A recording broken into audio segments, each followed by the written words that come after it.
Bismillahirrahmanirrahim. Assalamualaikum warahmatullahi wabarakatuh. Alhamdulillah wassalatu wassalamu ala Rasulillah wa ala alihi wa sahbihi wa man tabi'ahu wa mawalah. Allahumma salli ala Sayyidina Muhammad wa ala ali Sayyidina Muhammad. Yang pertama, ada yang perlu saya luruskan pernyataan Ustadz Ahmad Ridwan bahwa kita tidak terkait dengan partai apapun. Ini perlu, karena kalau nanti tadi mukadimahnya partai, nanti dikaitkan dengan warna baju, warna sorban, dan warna batu cincin. Pertama tentu kullu amrin dzibalin, semua amal yang baik walam yubda bihamdillah, kalau tidak diawali dengan ucapan alhamdulillah fahuwa aqta, maka amal itu putus. Kumpul-kumpul kita ini tidak bisa dibawa bekal menghadap Allah. Itu makna putus. Hanya tinggal ya sebagai pertemuan saja. Tapi kalau diawali dengan alhamdulillah, maka dia bisa dibawa mati menghadap Allah Subhanahu wa taala. Mudah-mudahan pertemuan kita ini bisa dijadikan bekal untuk menghadap Allah Subhanahu wa taala. Kedua, berselawat kepada Nabi, karena kita bisa bersaudara itu memang betul karena Allah, tapi yang menjelaskannya Rasulullah sallallahu alaihi wasallam, diteruskan oleh para pewaris Nabi, itulah dia para ulama. Allahumma shalli ala Nabiina Muhammad wa ala ali Muhammad. Tadi Ustadz Qurtubi WA saya, mohon maaf Ustadz, ini kita agak terlambat karena jalan, karena macet, karena ini dan lain sebagainya. Saya balas sesuai dengan judul kita pagi ini. Apa judulnya Mas Rani? Ujianku jalan surga. Nanti yang saya balas, ujianku adalah jalan surga. Lengkap dengan caption ketawanya. Selama ini orang menyangka jalan surga itu adalah dengan sholat duha, sholat tahajud, sholat witir, sholat qobliyah, sholat ba'diyah. Betul, karena salah satu pintu surga namanya babus sholat. Selama ini orang menyangka masuk surga itu dengan bangun masjid, zakat, wakaf, infak, sedekah. Enggak salah, karena salah satu nama pintu surga adalah babus sedekah. Selama ini orang beramal banyak dengan cara puasa Senin Kemis. Begitu lulus puasa Senin Kemis, puasa Nabi Daud. Begitu kuat puasa Nabi Daud, dia puasa dahar. Puasa dahar itu puasa sepanjang tahun, dilakukan oleh Sayyidatuna Aisyah dengan Abdullah ibnu Umar. Puasa sepanjang tahun, tidak makan sama sekali. Tidak salah, karena memang ada pintu surga namanya Babur Rayyan, yang hanya dimasuki la yadkhuluhu illa shaimun, tidak dimasuki oleh orang yang berpuasa, kecuali orang yang berpuasa. Lalu kemudian ada orang yang setiap jengkal tubuhnya bekas tiga, bekas tombak, bekas anak panah, bekas pedang, dan dia mati jihad fisabilillah. Dia masuk pintu surga dari babul jihad, masuk dari pintu jihad. Tapi banyak orang yang keliru. Dia anggap kalau dia sudah hijrah, kalau sudah taubat, lalu dia tidak sakit lagi, dia tidak macet, sulit, susah hidupnya.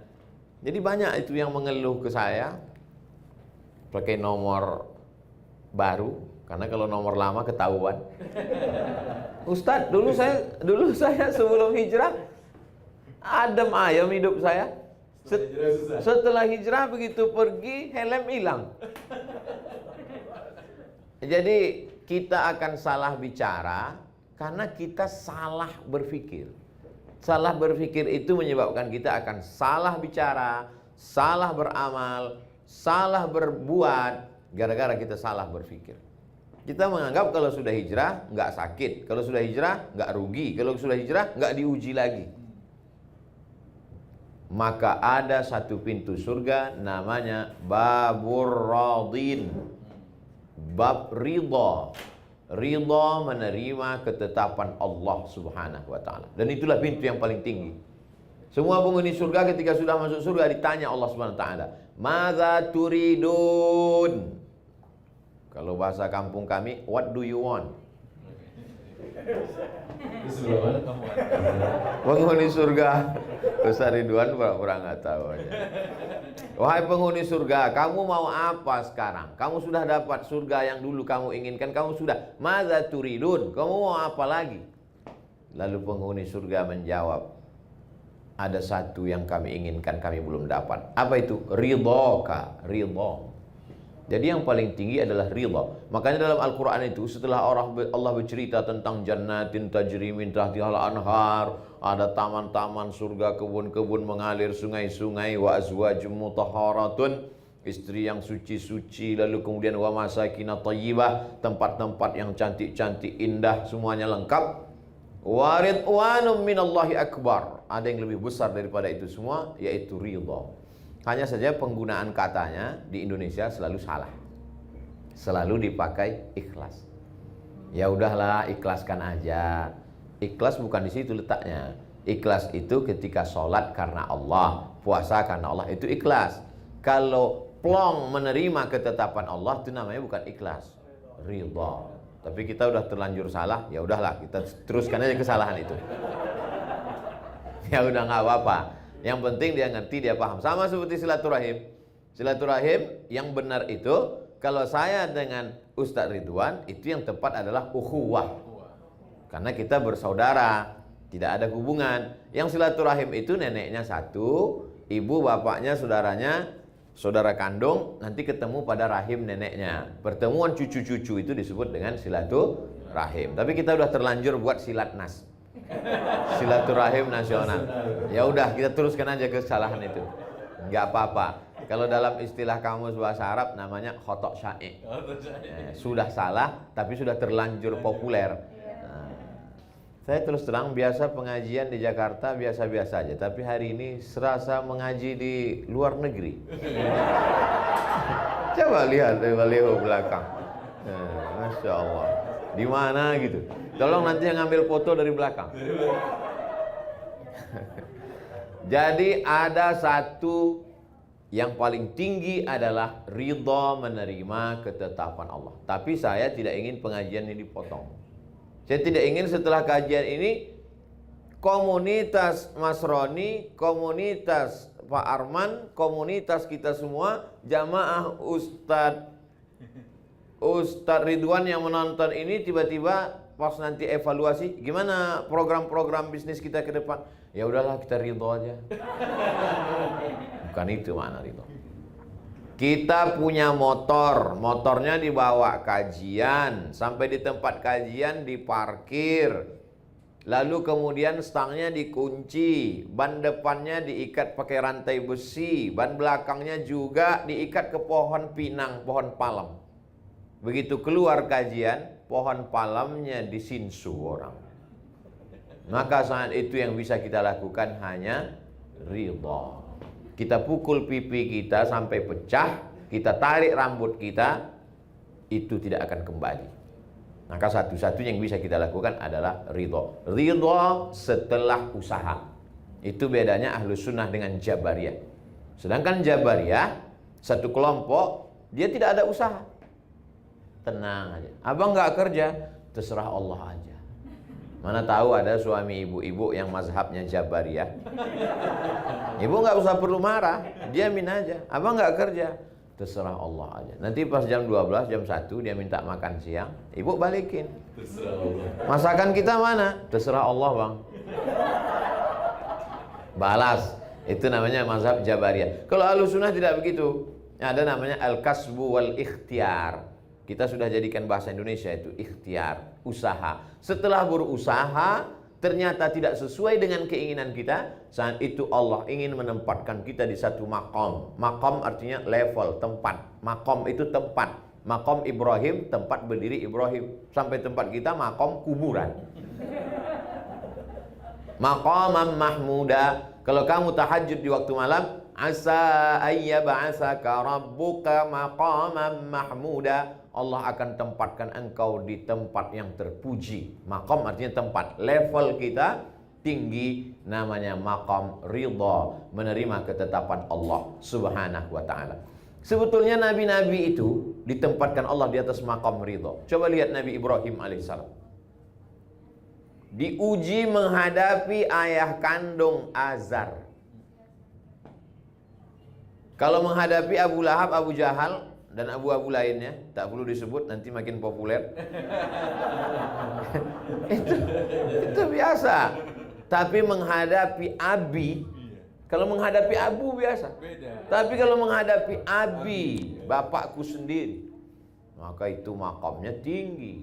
Dan Ibrahim ridho menerima itu. Apakah ridhonya dia menerima makam abi itu lalu dia berhenti berdakwah? Tidak. Ibrahim tidak berhenti berdakwah. La illam tantahi, kalau kau tidak berhenti mendakwahi aku hai Ibrahim, la arjumannaka, ku lempar kau pakai batu sampai mati. Wahjurni maliya, tinggalkan aku untuk waktu yang lama. Apa jawab Ibrahim? Salamun alaika, selamat untukmu wahai ayahku. Sa'astaghfiru laka rabbi, aku tetap mintakan ampun untukmu kepada Allah. Innahu kana bi hafiyya, Allah selalu mengabulkan doa-doaku. Jadi sekarang baru hijrah udah kelahi dengan orang tua. Ya Allah. Baru hijrah. Saya kemarin Pak Ustadz melihat bapak saya nggak sholat, saya masukkan ke neraka 2 kali. Gimana kau ini? Al-adab fawqal ilmi, adab di atas ilmu. Mungkin bahasanya bahasa kamu, tapi yang menyampaikan Ustadz Ridwan. Apa salahnya video Ustadz Ridwan yang disampaikan? Bapak-bapak, ibu, saudara sekalian, kita boleh kaya hari ini, tapi kalau kita mati semuanya tinggal. Yang kita bawa adalah sholat. Inna awwala ma yuhasabu fil 'abdu yaumal qiyamati sholatuhu. Yang pertama kali dihisab adalah sholatnya. Ya, ini ada video dari Ustadz Ridwan. Begitu agak kurang keras, baru video Ustadz Somad. Mantaraka sholata muta'ammidan, siapa yang meninggalkan sholat secara sengaja, faqad kafara jihara, kafirlah dia secara nyata, neraka jahanam tempatnya. Siapa ini Ustadz nih kalau ceramah marah-marah terus? Nah, jadi ada satu makam berhadapan. Ini penyakit orang hijrah. Sesudah hijrah, dimasukkannya semua orang di sekeliling dia masuk neraka. Betapa tidak adilnya Allah kalau neraka surga yang seluas langit dan bumi. Wasari'u ila maghfiratin min rabbikum wa jannatin 'arduhas samawati wal ard. Surga selangit dan bumi isinya cuma kamu sama istrimu aja. Bapakmu masuk neraka, ibumu masuk neraka, mertuamu masuk neraka, tetanggamu masuk neraka. Sunyi sekali surga itu. Justru musuh-musuh kita itu kita ajak masuk surga semua. Semua haters saya ajak masuk surga. Kalau nggak ada lo nggak rame haters. Dunia ini menjadi indah karena kau ada. Sudah banyak orang melupakan aku, tapi karena sering kau serang mereka jadi ingat lagi. Jadi itu makam yang pertama, makam menghadapi orang di sekitar kita yang belum mendapat hidayah. Justru kalau mereka dapat hidayah, doa kita kurang khusyuk. Mungkin tasbih kita cuma 3 kali, subhanarabbiyal a'la wa bihamdi, subhanarabbiyal a'la wa bihamdi, subhanarabbiyal a'la wa bihamdi. Tapi begitu mereka belum dapat hidayah, ya Allah, ibuku belum pakai hijab, ya Allah, kepalanya sudah berhijab tapi roknya masih pendek. Itu yang membuat kita, sulitkah bagi Allah membuat saudara kita itu dapat hidayah? Innama amruhu iza arada syai'an ayaqula lahu kun. Allah cuma ingin melihat tetesan air mata kita di tengah malam. Cuma itu yang dilihat Allah Subhanahu wa taala. Allah ingin melihat rumah kita itu berkelap-kelip lampu di tengah malam. Tengah malam malaikat melihat. Malaikat saling bercengkrama di langit. Kata malaikat kepada malaikat yang lain, "Itu rumah kok menyala?" "Iya, dia masih doa malam ini." "Besok malam kok menyala?" "Iya, masih doa." "Kok nggak nyala lagi?" "Udah dapat." Jadi nggak doa lagi dia. Ternyata belum dapat hidup. Inilah manusia ini. Makam yang pertama, makam menghadapi orang di sekeliling. Makam berikutnya, apa yang dialami oleh Nabi Ibrahim alaihissalam, Rabbi habli minas salihin, Rabbi habli minas salihin, Rabbi habli minas salihin. 86 tahun sampai buka franchise. Paham maksudnya? Menikah dengan Hajar. Yang ini jangan diikut, Pak. Karena bapak-bapak ini pandai mengalihkan ceramah saya. Ternyata Allah mau tunjukkan kuasanya. Setelah umur Ishak 13 tahun, 86 tahun umur Ibrahim, lahir Ishak. 86 tambah 13, 99 tahun umur Ibrahim, baru lahir baru lahir Ishak. Umur 86 tahun Ibrahim lahir Ismail. Setelah umur Ismail 13 tahun, 13 tambah 86, 99 tahun umur Ibrahim, baru lahir Ishak. Bahasa Arab Yidhak, bahasa Ibrani Yitzhak. Idhak artinya ketawa. Ketawa Ibrahim saking lucunya perbuatan Allah terhadap dirinya. Semua orang mengatakan istrinya mandul. Sarah mandul, nggak akan punya anak. 13 tahun setelah punya anak dari Hajar, baru Allah kirimkan. Allah cuma ingin berkata, aku mudah untuk melakukan itu. Kalau sesuatu yang biasa, kau tidak nabi. Biasa saja. Tapi ini yang luar biasa. Pak Ustadz, saking beratnya hidup ini, kalau gitu saya nggak usah yang luar biasa lah. Masuk surganya nggak usah VVIP lah, kaki 5 aja nggak apa-apa Pak Ustadz. Emang hidup bisa request? Enak betul kalau hidup request. Hidup ini bukan kata kita, hidup ini kata Allah. Kita tidak bisa minta apapun. Kita ini seperti kal mayyit baina man yaghsiluhu, seperti mayat yang dimandikan orang yang sedang memandikan jenazah. Coba lihat memandikan jenazah. Bagi yang sudah pernah memandikan jenazah, alhamdulillah. Bagi yang belum, mudah-mudahan nanti sore ada yang meninggal, praktek. Tangannya dibelok kanan, hidungnya ditusuk pakai kapas, nggak ngelawan. Begitulah kita di antara takdir permainan Allah Subhanahu wa taala. Ibrahim merasakan itu. Akhirnya apa yang terjadi? Allah Ta'ala ingin Ibrahim berada pada maqam level ridha. Tapi ridha dia tidak membuat dia tidak berusaha. Ridha dia tidak membuat dia tidak berdoa. Dia tetap berdoa. Dia tidak pernah berhenti berdoa. Rabbi habli minas salihin, Rabbi habli minas salihin. Nabi Zakaria, Rabbi habli min ladunka dzurriyyatan thayyibah. Nabi-nabi berdoa. Ini baru hijrah 2 hari, enggak mau berdoa lagi. Kau enggak berdoa? Terserah Allah aja Ustaz. Siapa ente enggak berdoa? Kenapa ente enggak berdoa lagi? Enggak diterima-terima Pak Ustaz, enggak kabul-kabul Pak Ustaz. Nabi Muhammad sallallahu alaihi wasallam sampai di kota Madinah ngadap ke Baitul Maqdis. Orang Yahudi ngejek. Tuh. Masa dia sholat ngadap ke tempat ibadah kita di Palestina? Kenapa enggak ngadap ke Ka'bah? Allah mau nguji Nabi. Akhirnya mata Nabi mendongak ke atas. Apa kata Allah? Qad nara taqalluba wajhika fis sama'. Kami lihat wajahmu menghadap ke langit.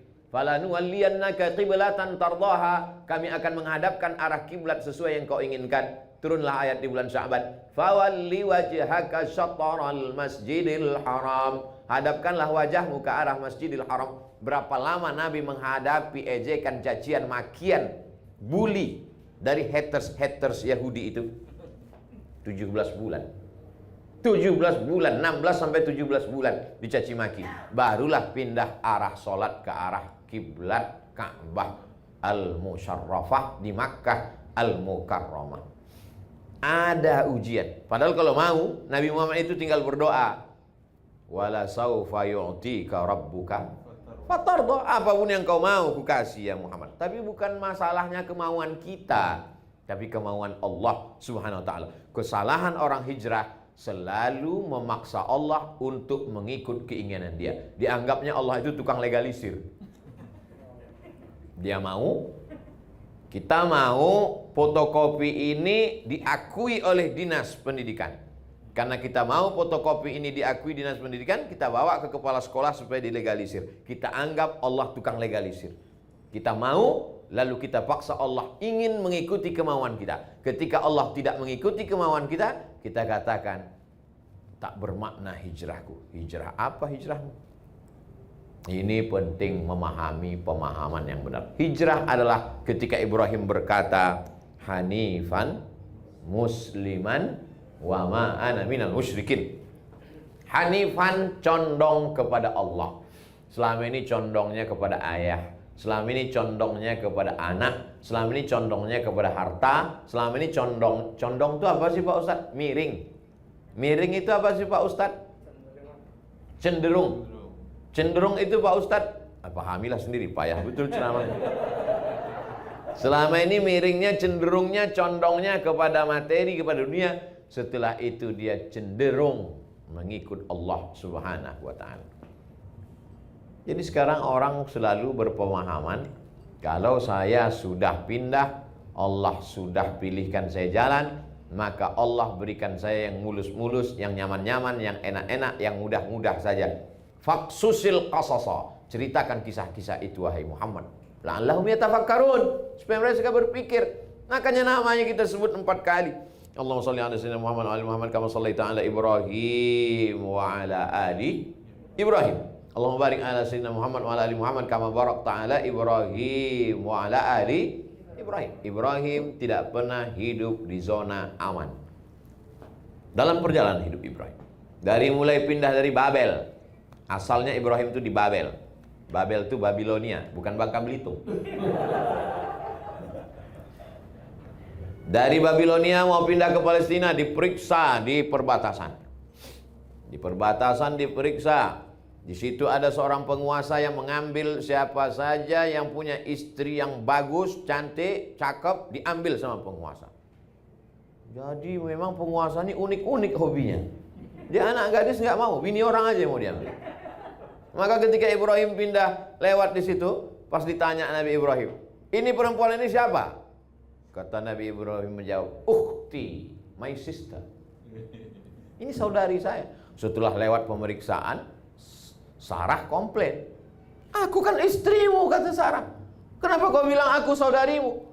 Ukhti fil iman, saudaraku seiman.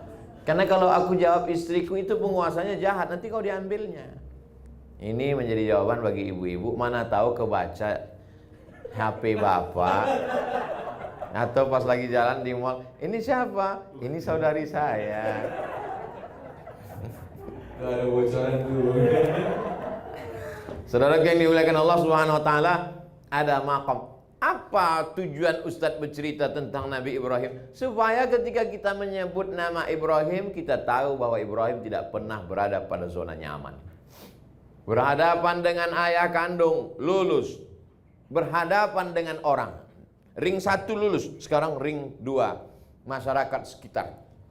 Penyembah berhala. Masuk Nabi Ibrahim alaihissalam ke dalam. Dia ambil itu kampak. Dia hancurkan berhala-berhala yang kecil. Begitu mereka pulang dari kebun sore, mereka lihat hancur semua. Mereka sudah tahu, ini pasti Ibrahim yang melakukan. Ini pasti Ibrahim punya kerja. Walaupun waktu itu belum ada CCTV. Mereka sudah tahu nih Ibrahim. Mereka tangkap Ibrahim, mereka tanya, a'anta fa'alta hadza bi alihatina ya Ibrahim. Saya biasanya kalau lewat makanan hilang konsentrasi. Kecuali di pengajian ini. Karena sudah dibuat kenyang duluan. Nah, ini pelajaran juga untuk majelis yang lain, makan dulu baru ngaji. Jadi fokus. Jadi kita lebih fokus, Ustaz. Luar biasa pengajian Nasrani. Luar biasa. Iya. A'anta fa'al, datang semua ayat-ayat A'anta fa'alta hadza bi alihatina ya Ibrahim? Engkaukah yang melakukan ini terhadap Tuhan-Tuhan kami wahai Ibrahim? Ibrahim dengan tenang menjawab, bal fa'alahu kabiruhum hadza. Yang melakukan ini bukan aku, tapi berhala yang paling besar. Dia ambil itu kampak, dia gantungkan di leher berhala yang besar. Yang melakukan bukan aku. Terus siapa? Itu yang paling besar. Nabi Ibrahim sedang mengajak orang untuk berpikir secara rasional. Tapi biasanya orang, kalau dia kalah secara otot, salah secara otak, dia akan main otot. Kalah dengan argumentasi otak, maka dia mainkan otot. Akhirnya ditangkap Nabi Ibrahim. Mereka kumpulkan semua kayu-kayu, mereka akan bakar. Apa kata penguasa? Harriquhu, bakar dia. Bakar Nabi Ibrahim. Lalu kemudian di situ mukjizat baru datang. Mukjizat datang di akhir cerita. Sama kayak film India. Polisi selalu datang di akhir. Di akhir itu baru terjadi mukjizat. Apa kata Allah? Ya nar, wahai api, kuni, jadilah engkau bardan, sejuk. Api yang tabiatnya membakar, panas, menjadi sejuk. Bardan wasalaman ala Ibrahim. Andai tidak ada kata salam, sudah mati Nabi Ibrahim kedinginan. Betul. Andai Allah hanya berkata kuni bardan, wahai api jadilah engkau dingin. Mati Nabi Ibrahim kedinginan. Ditutup Allah dengan salam. Salam sampai ke Pulau Jawa jadi selamat. Itulah makanya. Apa acaranya? Selamatan. Dan bahkan kabarnya yang naik ke bulan itu pun Neil Armstrong dengan selamat. Hebat, ada orang Jawa Ustaz. Akhirnya selamatlah dia. Maka Allah ingin menempatkan Nabi Ibrahim, dia berhadapan dengan lingkungan sekitarnya juga selamat. Berhadapan dengan orang tua ring 1, selamat, ridho. Berhadapan dengan lingkungan sekitar, selamat. Berhadapan dengan dirinya sendiri, bagaimana dia tidak punya anak, selamat. Berhadapan dengan apapun. Dan ternyata setelah punya anak, ujian tidak selesai. Ujian tidak pernah selesai. Ustadz, kenapa ujian saya ini nggak selesai? Saya belum menikah Pak Ustadz. Ya kita doakan ya, akhirnya menikah. Setelah menikah muncul pertanyaan. Orang tetangga saya sudah risau nih Pak Ustadz. Mereka nanya, kapan punya anak? Hidup ini tidak pernah selesai dari pertanyaan. Kalau saya mati selesai nggak Pak Ustadz? Masih ada pertanyaan liang lahat. Selesai itu nanti di surga. Jadi kalau ada orang berkata, saya sudah hijrah Pak Ustadz, kenapa masalah hidup nggak selesai? Kau mau cepat selesai? Biar ku selesaikan ini. Hidup ini tidak pernah selesai. Habis mati masih ada pertanyaan mungkar nakir. Habis itu masih ada azab kubur. Habis itu masih menunggu tiupan sangkakala bangkit tegak di padang mahsyar. Habis itu masih ada titian siratal mustaqim, timbangan amal, pemberian kitab. Nanti ketika masuk ke dalam surga, bertetangga saya dengan Ustadz Ridwan, disambut oleh malaikat Ridwan. Kata malaikat Ridwan, siapa? Abdul Somad. Siapa? Ridwan. Podo. Nah. Malaikat Ridwan orang Jawa. Jadi betapa kita ini selalu berprasangka menurut prasangka kita, dan kita ajak Allah untuk mengikut prasangka kita. Tidak begitu. Kita yang mesti ikut Allah. Makanya subuh tadi kita katakan raditu billah. Aku yang ridho menerima engkau ya Allah. Setelah aku ridho, aku berharap engkau juga ridho menerima aku. La ini jitama'atil ummatu, berkumpul semua umat di dunia ini, ala ayyadurruka bisyai'in, untuk memudaratkanmu. Berkumpul semua orang di dunia ini untuk mematikanmu. Lan yadurruka, mereka tidak akan mampu memudaratkanmu illa qad kataballahu alaik, kecuali sudah ditetapkan Allah Subhanahu wa taala. Berkumpul ikatan dukun internasional.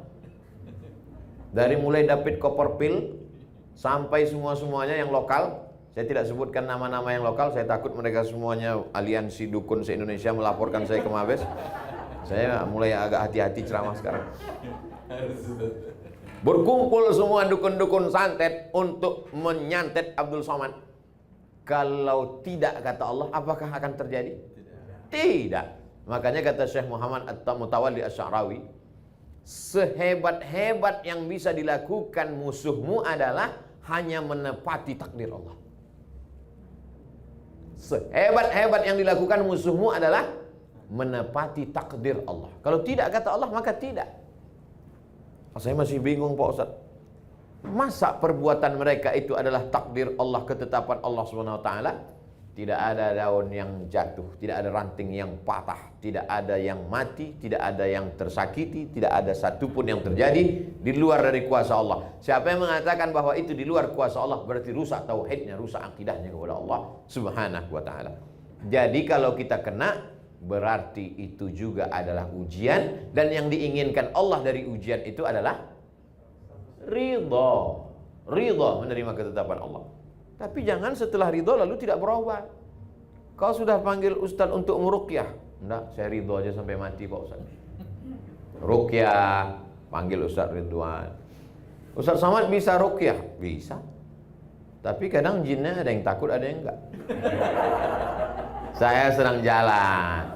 Pas lagi saya sedang jalan, saya waktu itu jadi dewan juri musabaqah tilawatil Quran. Pagi-pagi saya jalan, dipanggil sama qori, salah satu qori dari balik jendela. Ustaz Somad, ada apa? Saya bilang, ada qori'ah kerasukan setan.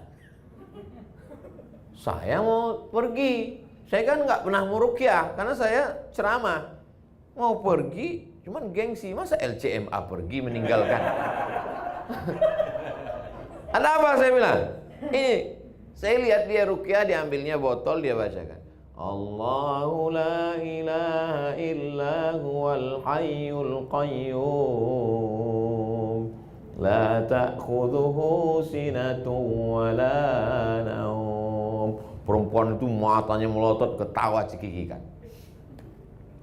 Saya ambil air itu, saya baca kuat ke telinganya sebelah kanan. Laki-laki 2, perempuan 1. Allahu la ilaha, kuat-kuat suara saya. Begitu selesai saya bacakan, sehat dia. Entah karena ayat itu atau karena dia terkejut, Allah. Tapi sejak itu saya tak pernah lagi merukyah. Setiap ada orang minta rukyah kerasukan setan, rumahnya diganggu, warungnya dikerjain, selalu saya serahkan ke sahabat-sahabat saya. Di antaranya yang menulis buku ensiklopedia rukyah jin setan, namanya Ustadz Musdar Bustamam LC, orang Medan, tapi selalu juga ke Jakarta. Bisa tulis di Google. Musdar itu sekaligus endorse.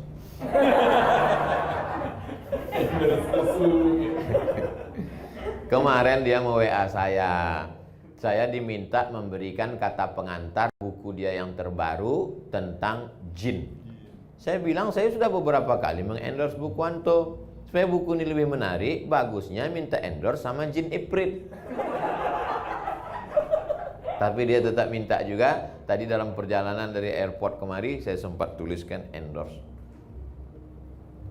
Saya tulis di situ cerita panjang bahwa dulu ketika tinggal di Kairo, dia tinggal di asrama, ada isu salah seorang anak Indonesia bisa memperlihatkan tuyul. Ada anak Indonesia bisa memperlihatkan tuyul. Korbannya sudah 17 orang. Ternyata prank.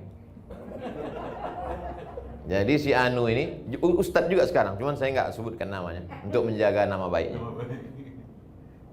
Jadi diisukan dia bisa memperlihatkan tuyul. Siapa yang masuk ke kamar dia bisa ngelihat tuyul.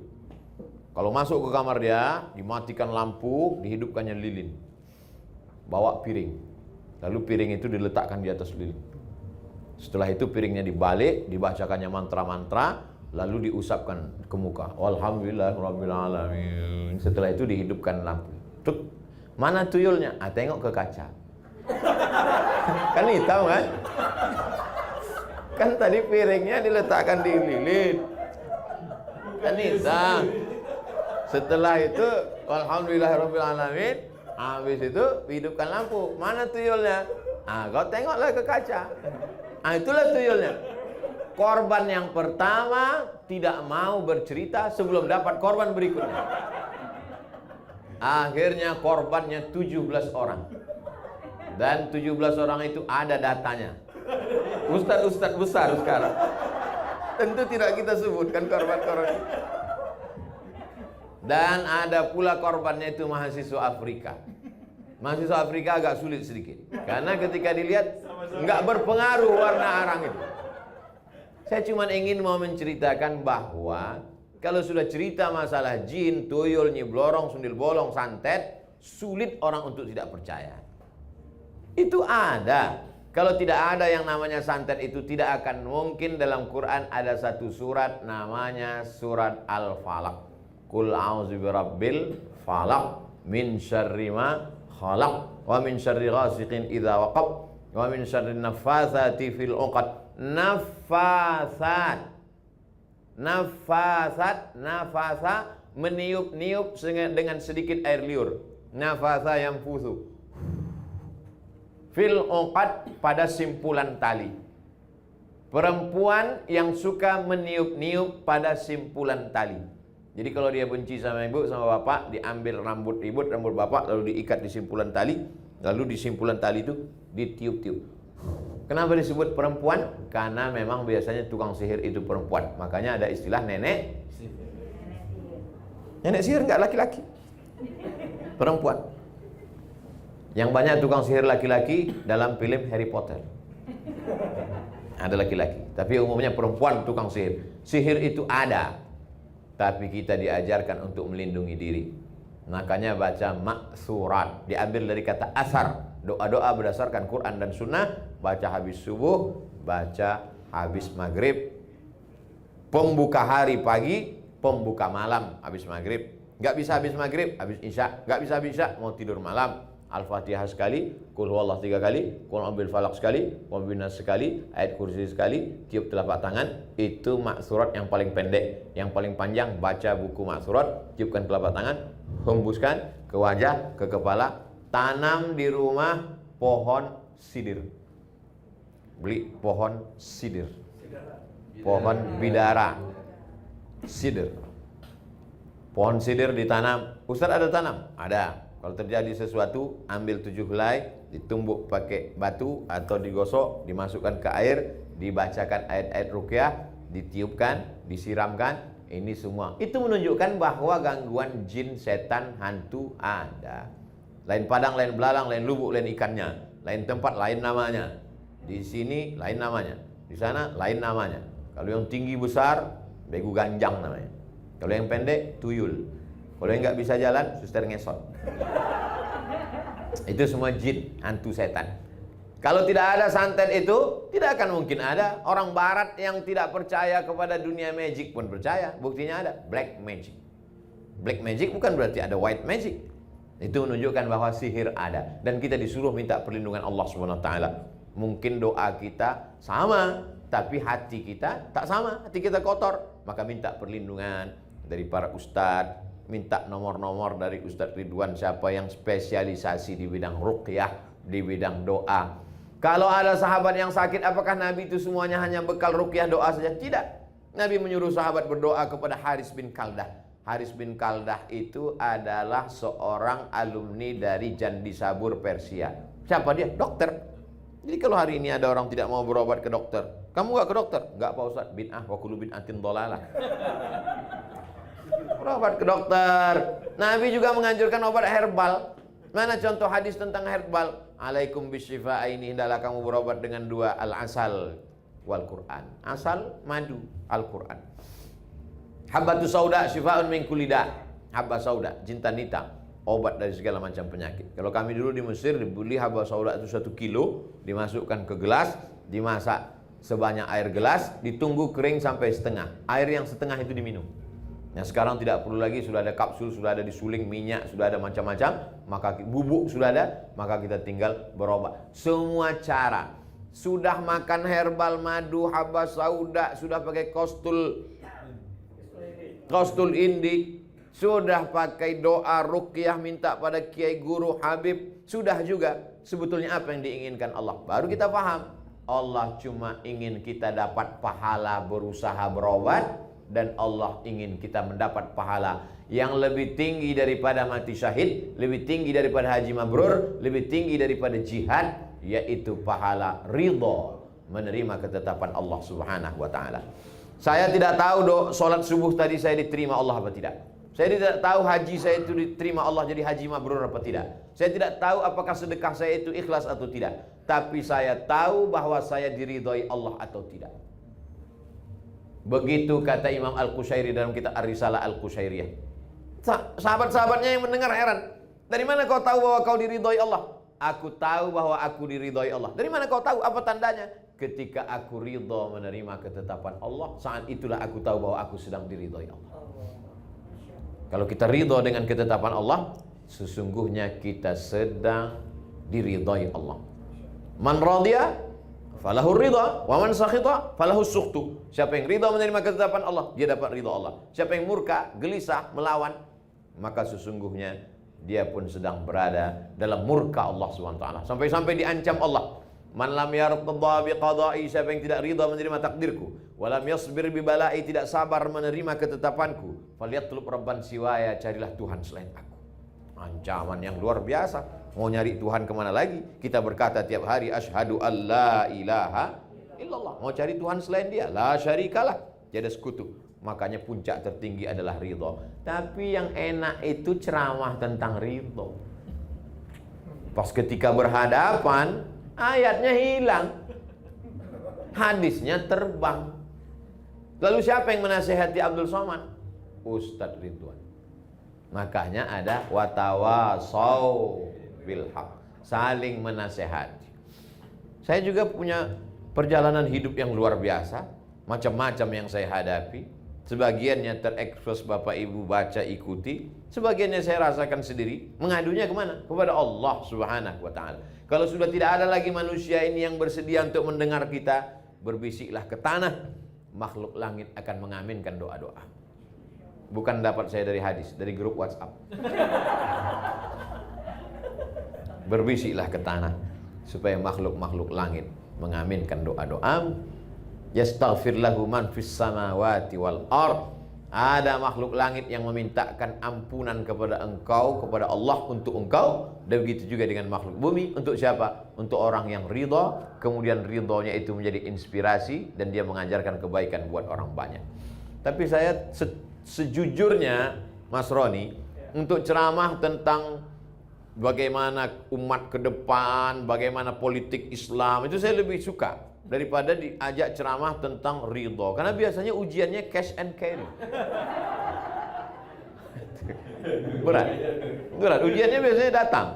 Apa yang kita omongkan, itu langsung datang. Makanya tadi begitu Ustadz Qurtubi bilang, ujiannya, ceramahnya Ustadz tentang temanya tentang ujianku, jalan ke surga. Ini nampaknya udah betul. Lambat sampai. Tapi kalau saya katakan ujian Ustadz Somad ke tempat acara ini adalah macet, ujian kami lebih besar Pak Ustadz. Kenapa? Nunggu Ustadz sampai jam 11. Dalam undangan jam 9. Ustadz datang jam 11. Lebih hebat ujian kami. Saya tahu dari tatapan mata Bapak Ibu sekalian. Ujian Bapak Ibu sungguh berat dalam hidup ini. Jadi yang meringankan itu apa? Yang meringankan itu adalah pertama, pemahaman kita tentang kehendak Allah. Kita tidak ketemu dengan Allah. Allah menceritakan kehendaknya dalam Quran melalui Nabi Muhammad SAW. Dijelaskan oleh para ulama. Maka kalau mau ringan hidup ini adalah ngaji. Ustadz masih ngaji? Saya ngaji. Saya ngaji dengan Ustadz Adi Hidayat. Saya ngaji dengan Ustadz Ridwan. Tapi Ustadz nggak pernah ketemu dengan kami. Saya online. Saya tonton mereka di Instagram, saya tonton mereka di YouTube, sahabat-sahabat saya, guru-guru saya. Maka saya selalu berkata, mereka adalah sahabat saya dan guru-guru saya. Lalu kemudian setelah kita ngaji, jangan lupa kita berinteraksi sosial. Ketemu dengan orang itu nggak sama ketemu orang di YouTube, nggak sama. Mata adalah jendela jiwa. Ketemu, bermusafahah, sekarang nggak bisa salaman, ngobrol. Manusia itu ada ruhnya. Saya ketemu dengan Pak Arman, ketemu dengan Mas Roni, ketemu dengan Ustadz Ridwan, ketemu dengan sahabat-sahabat saya. Itu beda. Ada membangkitkan semangat. Nggak sama ketemu dengan transformer. Ada roh. Al-arwah junudun mujannadah. Roh ini seperti pasukan bala tentara. Roh. Ketika ketemu, itu roh saling menguatkan. Apalagi ada roh itu yang kuat. Makanya orang sehat, orang sakit itu dijenguk di rumah sakit, di ruang ICU. Kenapa? Karena ketika dijenguk dia sehat. Saya datang menjenguk sahabat saya yang sakit. Begitu saya datang dia langsung duduk. Apa kata istrinya? Selama ini dia hanya terbaring aja Pak Ustadz. Begitu Ustadz datang dia langsung duduk. Pas saya keluar diantarnya ke ruang tamu. Heran satu rumah, nggak pernah dia ke ruang tamu sudah sebulan terbaring. Bangkit semangat hidup. Makanya kita kalau menjenguk orang sakit nggak usah terlalu jujur. Ini orang sakit gimana? Nampaknya udah nggak sampai hari Jumat nih. Kamis sore udah selesai. Kita bangkitkan semangat. Ustadz Somad, iya Pak. Gimana menurut Ustadz saya ini? Kenapa Pak? Divonis dokter saya katanya meninggal. Dokter itu lebih dulu meninggal Pak. Allah Maha Kuasa. Bangkitkan semangat hidupnya. Maka ini penting. Hablum minallah dan hablum minannas. Bagaimana kita mau ketemu Allah? Bagaimana kita jumpa sama Allah? Bagaimana kita tahu kemauan Allah? Allah sudah ceritakan kemauannya dalam Quran dan Sunnah. Dijelaskan oleh Nabi Muhammad SAW. Nabi sudah meninggal. Al-ulama warasatul anbiya. Maka tadi saya nanya, pengajian komunitas ini masih ada Mas Roni? Masih Ustadz. Tapi karena kita pandemi nggak bisa. Online mesti dibuat. Ustadz Ron, Ustadz kita. Maka ini semua. Karena kalau tidak, kita akan putus kontak dengan Allah Subhanahu wa Ta'ala. Setelah kita tahu kemauan Allah, maka jangan sampai putus kontak dengan Allah melalui zikir. Wa ana ma'ahu idza dzakarani. Aku selamanya bersama dia selama dia mengingat aku. Fadhkuruni adzkurkum. Sebutlah aku, ingatlah aku, maka aku pun akan mengingatmu, aku pun akan menyebutmu. Tadi sedang makan, masuk WA dari Sudan. Aku mimpi Ustadz sudah 3 kali dalam bulan ini. Laki-laki bukan perempuan. Perlu dipertegas kalau sekarang ini. Aku mimpi Ustadz sudah 3 kali dalam bulan ini. Nama dia beberapa hari ini kami sebut karena ada kawan yang mau daftar S3 ke Sudan. Namanya disebut di Pekanbaru, disebut di Jakarta, bahkan tadi sampai di airport masih saya sebut namanya. Maka connect, ternyata ruh orang beriman selalu. Kalau manusia saja disebut namanya connect dan mimpi dia di sana, Allah Subhanahu wa taala yang lebih dekat. Kita sebut dia, minta kepada Allah, sujud, memohon kepada Allah Subhanahu wa taala. Yang curhat kepada manusia, curhat kepada dia, direkamnya, dijadikan vlog, diuploadnya ke IG. Habis kita di komen orang. Curhat kepada dia hari ini sebagai kawan, besok dia berubah jadi lawan. Habis dibukakannya rahasia kita. Curhat kepada Allah Subhanahu wa taala. Curhat kepada Ustadz, boleh, Ustadz Ridwan, jangan ke saya. Itu menambah masalah saya aja. Saya mulai tadi jam 11 kurang 10, sekarang sudah jam 12 kurang 20. Itulah 50 menit kebersamaan kita. Puncaknya adalah Allah ingin kita masuk surga melalui satu pintu yang belum ditempuh oleh orang lain. Dari pintu solat kita insya Allah akan masuk dari sana karena solat kita. Amin. Masuk dari pintu sedekah kita akan masuk dari sana karena sedekah kita. Masuk dari pintu satu ini tak banyak orang yang bisa, dan Allah ingin kita masuk dari pintu itu, pintu ridha, menerima ketetapan Allah dengan tetap berusaha menurut Ahlus Sunnah wal Jamaah. Terima kasih. Selanjutnya saya kembalikan ke Al-Mukarram Ustadz Ridwan, Mas Roni. Wassalamualaikum warahmatullahi wabarakatuh.